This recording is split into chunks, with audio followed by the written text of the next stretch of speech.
మోసం చేశాడు, నన్ను వాడుకొని వదిలేసేసి వేరే పెళ్లి చేసుకున్నాడనే కంప్లైంట్ మీద మా వాళ్ళు కేసు రిజిస్టర్ చేసి ఆ కేసు దర్యాప్తు భాగంలో అతను ఉన్నటువంటి ప్లేస్ కి సెర్చ్ కోసం అంటే అప్రహెన్షన్ కోసం వెళ్ళినప్పుడు అక్కడ అబ్బాయి దొరికాడు.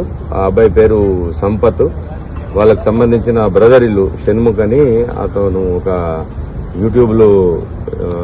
యూట్యూబర్ అని చెప్పి తెలిసింది. వాళ్ళ ఇంట్లో ఇతను వాళ్ళ బ్రదర్ ఉన్నప్పుడు అతను పట్టుకోవడం జరిగింది. దీనికి సంబంధించినటువంటి అమ్మాయికి సంబంధించినటువంటి 420, 376 కేసులతో పాటుగా సెర్చ్ అండ్ సీజర్ లో భాగంగా దొరికినటువంటి ఎన్డీపీఎస్ కంటెంట్ కు సంబంధించిన సెక్షన్లతో పాటుగా కేసు చేసి రిమాండ్ చేయడం జరుగుతుంది. సార్, సెర్చ్ సమయంలో అక్కడ షణ్ముఖ్ కూడా ఉన్నాడు. అది ఇంకా వెరిఫికేషన్ చేస్తా ఉన్నాము. ఇన్వెస్టిగేషన్ లో నెక్స్ట్ వచ్చిన దాన్ని బట్టి అదంతా ఇంకా ఇన్వెస్టిగేషన్ జరుగుతా ఉంది. అదంతా మీకు క్లియర్ గా క్లారిటీగా ఇన్వెస్టిగేటింగ్ ఆఫీసర్ తోటి కరెక్ట్ గా లేదు. ఇప్పుడు ఏమి ఇంకా మేమంతా విచారణ దశలో ఉంది కాబట్టి తర్వాతనే అన్ని డీటెయిల్స్ చెప్తాం. Okay sir, thank you.